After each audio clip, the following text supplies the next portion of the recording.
नमस्कार, मेरा नाम धीरज कुमार है और आपने देखना शुरू कर दिया है दिव्यांग जागरूकता मंच। और मुझे उम्मीद है कि आप सभी ने दीपावली और छठ को बहुत अच्छे तरीके से आप लोगों ने एंजॉय किया है और माता रानी का आशीर्वाद आप लोगों ने पाया है। तो आज के वीडियो में हम शुरू करने वाले हैं एक ऐसे योजना के बारे में आपको बता रहे हैं जो कि आपको जानना जरूरी है और खास करके आप दिव्यांग हैं तो आपको और भी इसका लाभ होगा।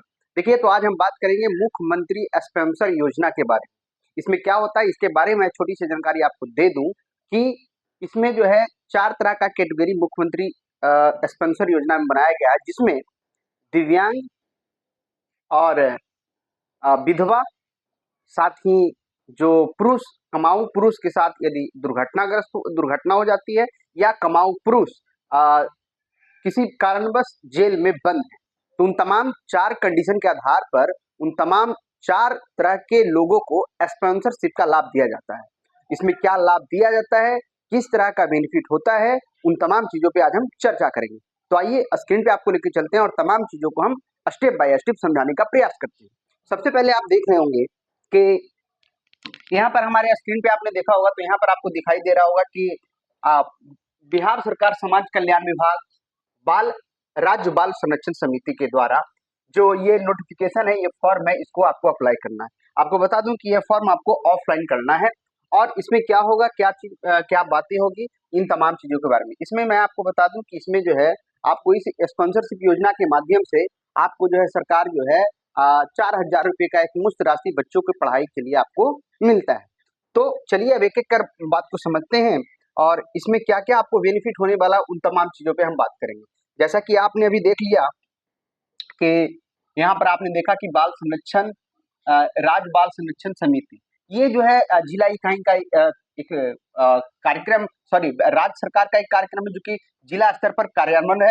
इसमें क्या क्या होता है जो समझ लीजिए। आवेदन संख्या इसमें आप दे दीजिएगा। यहाँ पर परियोजना योजना का लाभ जो है प्राप्त करने की श्रेणी है।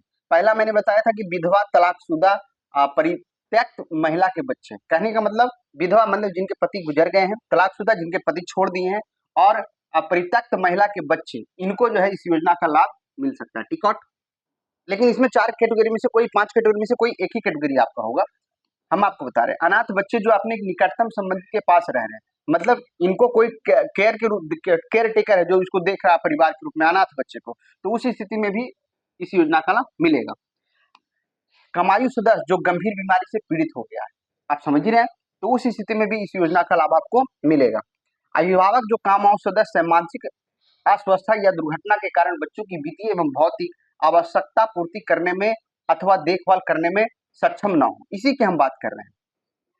अब देखिए, दुर्घटना के कारण बच्चों की वित्तीय एवं भौतिक आवश्यकता पूर्ति करने अथवा देखभाल करने में असक्षम है, तो इसी कैटेगरी में हमारे दिव्यांग भाई आते हैं। किस कैटेगरी में आते हैं? इसी कैटेगरी में हमारे दिव्यांग भाई आते हैं, जो कि इसमें क्या होता है, 2 पैरों से लाचार हो जाते हैं, हाथों से लाचार हो जाते हैं, कमा नहीं सकते हैं, आंखों से लाचार है, कानों से लाचार है, वो इस तरह का जो है अपना ईयर नहीं कर पाते, वित्तीय रूप से जो है अपने बच्चों को देखभाल करने में असमर्थ होते हैं, उस स्थिति में भी इस योजना का लाभ मिलता है।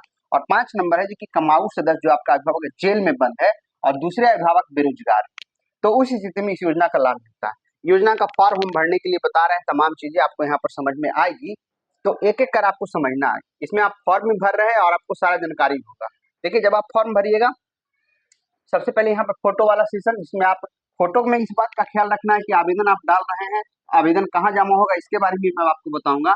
आवेदक का लाभार्थी बालक बालिका के साथ सम्मिलित फोटो, मतलब कि इसमें मम्मी पापा और जो बच्चे हैं छोटे छोटे, उनके साथ जो है फोटो होना चाहिए, ये सम्मिलित फोटो होना चाहिए। ठीक है, अब आइए, इसमें आवेदक का नाम हो गया, जो कि नाम लिखेंगे आप जो नाम से हैं, जैसे विधवा है तो विधवा अपने नाम से लिखेंगे, ठीक है, दिव्यांग है तो दिव्यांग अपने नाम से लिखेंगे, उनके माता का नाम, उनका जो है जेंडर, लिंग या पुरुष, उम्र, निवास स्थान में पूरा पता हो जाएगा, मकान संख्या, ग्राम मोहल्ला, वार्ड संख्या, जिला, प्रखंड और यहाँ पर नगर पंचायत या नगर निकाय, ये तमाम चीजें जो अभी आप यहाँ पे देख।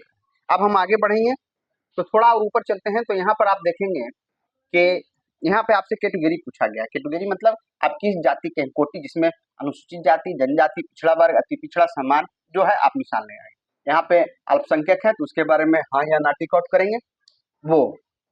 उसके बाद आप बीपीएल सूची क्रमांक, जो का बीपीएल का जो सूची में नाम है उसका क्रमांक लिखना है, उसका प्राप्तांक क्या है, वर्ष क्या है, बीपीएल सूची में नाम दर्ज ना हो तो वार्षिक आय। अब यहाँ पर यही चीज है, जो बीपीएल में नहीं है उनको आय प्रमाण पत्र देना है। क्या देना है?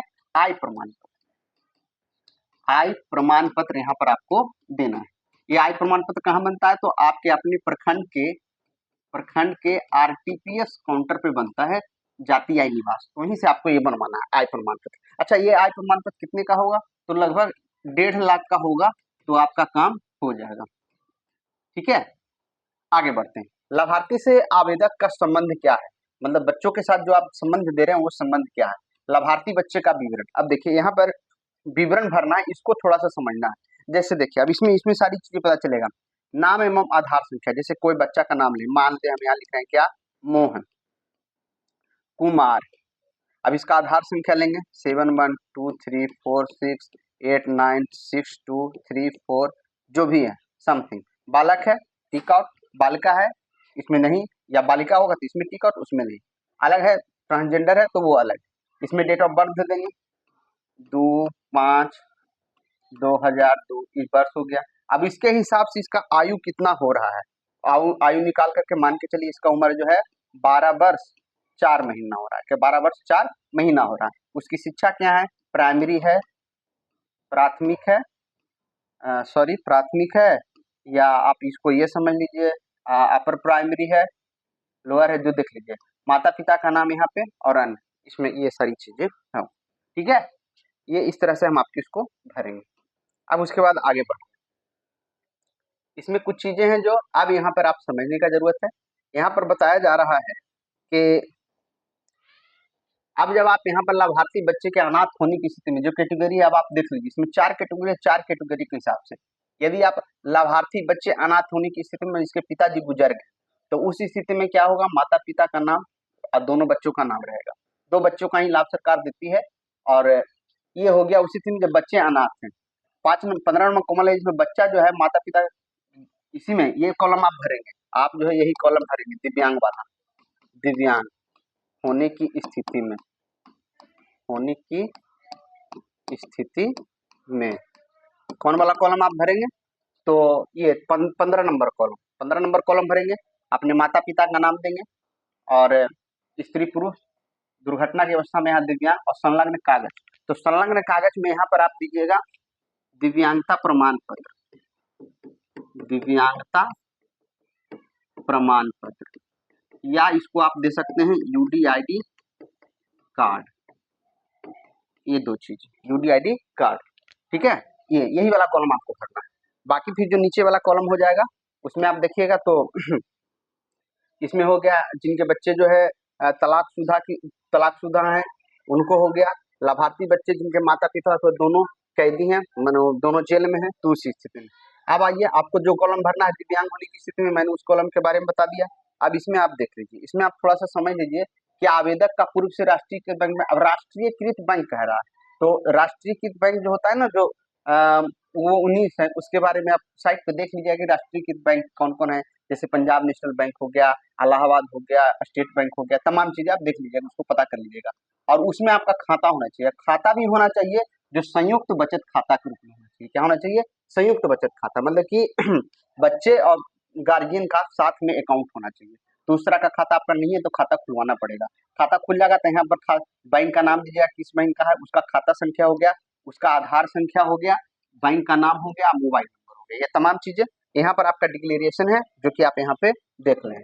डिक्लेरेशन में आप अपना पूरा ये डिटेल्स दे रहे हैं कि मैं यदि द्वारा शपथ पूर्ण घोषणा करती हूँ कि आवेदन पत्र में अंकित विवरण संलग्न के सभी दस्तावेज सही है। यदि इसमें कुछ गलत पाई जाती है तो आप हम पे कार्रवाई कर सकते हैं। इसकी संपुष्टि कर देते हैं, वहां पर आप सिग्नेचर डाल दिए, यहाँ पर स्थान और दिनांक। उसके नीचे थोड़ा सा आइए, अब जो आप दस्तावेज दे रहे हैं उस पर आपको टिक आउट करना, उसको समझना कि ये दस्तावेज के बारे में क्या पूछ रहा है। तो सबसे पहले पूछ रहा है कि संलग्न किए जाने वाले दस्तावेज क्या क्या चीज आपको देना है, एक एक कर समझ लीजिए, यही आपका मेन चीज है, तभी आपको ये मुख्यमंत्री स्पॉन्सर योजना का लाभ आपको मिल पाएगा। क्या है काम में, आप देखिए तो कह रहा आवेदक का बीपीएल की प्रकाशित सूची के संगत अंश का प्रमाण पत्र अथवा बीपीएल सूची में नाम न हो तो सक्षम प्राधिकारी द्वारा निर्गत आय प्रमाण पत्र। 1 नंबर में आपका क्या हो गया? आय प्रमाण पत्र। अब एक एक चीज नोटेशन आपको करना है, ध्यान रखना है। पहला आपको क्या जरूरत पड़ गया? आय प्रमाण पत्र। अब यही बनवाना पड़ेगा, जैसे नहीं है तो बनवाना पड़ेगा, है तो कोई दिक्कत नहीं है। आय प्रमाण पत्र, ठीक है। दूसरा देखिए, बच्चा का अनाथ होने की स्थिति में माता पिता का सक्षम पदाधिकारी जो निर्गत मृत्यु पर, जैसे अनाथ हो गया तो उसके पिता की मृत्यु हुई है तो क्या हमको उसको देना पड़ेगा, मृत्यु प्रमाण पत्र। ये उस कंडीशन में जिनकी मृत्यु हुई है, हम बात कर रहे हैं केवल क्या, जो दूसरा हो गया मृत्यु प्रमाण पत्र हो गया, तलाकशुदा वाला उसमें डिवोर्स पेपर हो जाएगा। अब अड़ा नंबर आइए जो जिसके बारे में हम आपको चर्चा कर रहे हैं, जिसके बारे में आपको मैंने बताया। तो बच्चे जिनके माता पिता कमौसम गंभीर बीमारी, जिसमें आपको लिखा हुआ कैंसर, एड्स, ठीक है, ये हो गया, या पीड़ित होने की स्थिति में सिविल सदर अस्पताल द्वारा निर्गत चिकित्सा प्रमाण पत्र। अब ये जो निर्गत चिकित्सा प्रमाण पत्र है, ये कौन सा हो जाएगा, जो दिव्यांगता का प्रमाण पत्र हो गया, क्योंकि व्यक्ति क्या है वो आप इसको कह सकते हैं कि दिव्यांगता से ग्रसित है। तमाम चीजें यहाँ पर कैदी वाला है, उसका एक प्रमाण पत्र चाहिए, और संयुक्त बचत खाता के पासबुक की छाया पड़ती। इन तमाम चीजों के बाद मैं अब एक बार रिकॉल कर देता हूँ कि आपको क्या क्या चीज का जरूरत पड़ेगा, उसमें आपको जो है ये आपको करना पड़ेगा, ठीक है। तो अब यहाँ पर आप देख लीजिए क्या क्या चीजों का जरूरत आपको पड़ने वाला है, तो उसके हिसाब से आप देख लीजिएगा, ठीक है। चलिए, तो सबसे पहले एक नया पेज मैं ले लेता हूँ और यहाँ से यहाँ आ जाते हैं। तो मैंने बताया कि एक नंबर में जो आपको देना है, जो आपको क्या करना है, देना है, उसके हिसाब से पहले एक नंबर में आते हैं। तो एक नंबर में आए पहले, तो सबसे पहले ज्वाइंट फोटो बनवा लीजिएगा, परिवार के साथ फोटो, परिवार के साथ फोटो जिसमें बच्चे भी होंगे, साथ फोटो, ग्रुप फोटो भी इसको आप कह लीजिए। 2 नंबर में आप आ जाइए, तो अब संयुक्त बचत खाता, आपको इसलिए रिकॉल कर रहा हूँ कि एक बार स्मरण आया कि कौन कौन सा डाटा आपको लगेगा। संयुक्त बचत खाता। 3 नंबर में आ जाइए, आय प्रमाण पत्र, प्रमाण पत्र। 4 नंबर में आ जाइए, दिव्यांगता प्रमाण पत्र,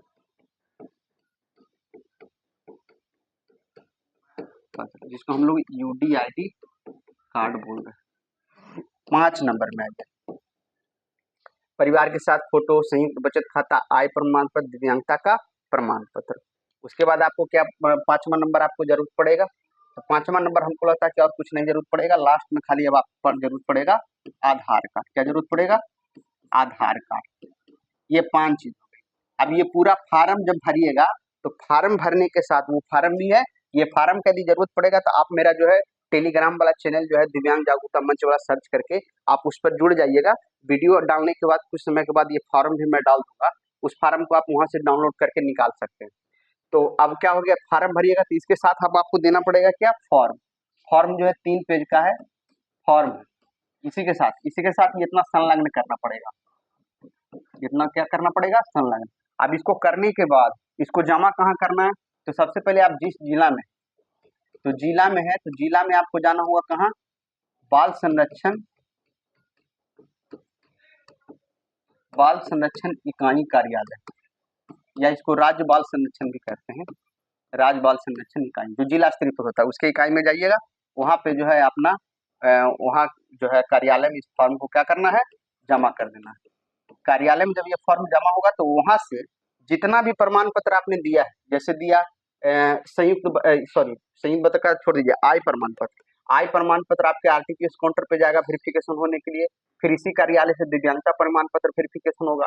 ये दोनों का वेरिफिकेशन होकर जब यहाँ से पुनः ये कार्यालय को प्राप्त हो जाएगा, तो यहाँ से जो है अनुशंसा हो जाएगा। क्या हो जाएगा कि फलना अमुक व्यक्ति हैं जो सही पाए जा रहे हैं, तो इनके हिसाब से जो है इनको अनुशंसा किया जाए और इस योजना का लाभ दिया जाए। तो 2 बच्चों के लिए, मैं बार बार बता रहा हूँ, 2 बच्चों के लिए यह लाभ 2000 रुपये प्रति बच्चा के हिसाब से आपको टोटल 4000 रुपये का जो है आपको लाभ मिलने वाला है। तो काफी अच्छी योजना है, इस योजना का लाभ लीजिए और आगे बढ़िए। और कोई दिक्कत हो तो हमको बताइए, मैं बेहिचक आपको मदद करूंगा। तो इसी प्रकार से हम चाह रहे हैं कि आप सभी लोग जो है आप स्क्रीन देख लीजिए, स्क्रीन पर कोई समस्या है, और इसके माध्यम से मैं चाहूंगा कि आप लोग भी इस योजना का लाभ लीजिए और अपने बच्चों को जो है आगे बढ़ने में मदद कीजिए। आज के वीडियो में इतना ही, फिर मिलते हैं नेक्स्ट वीडियो, तब तक के लिए धन्यवाद।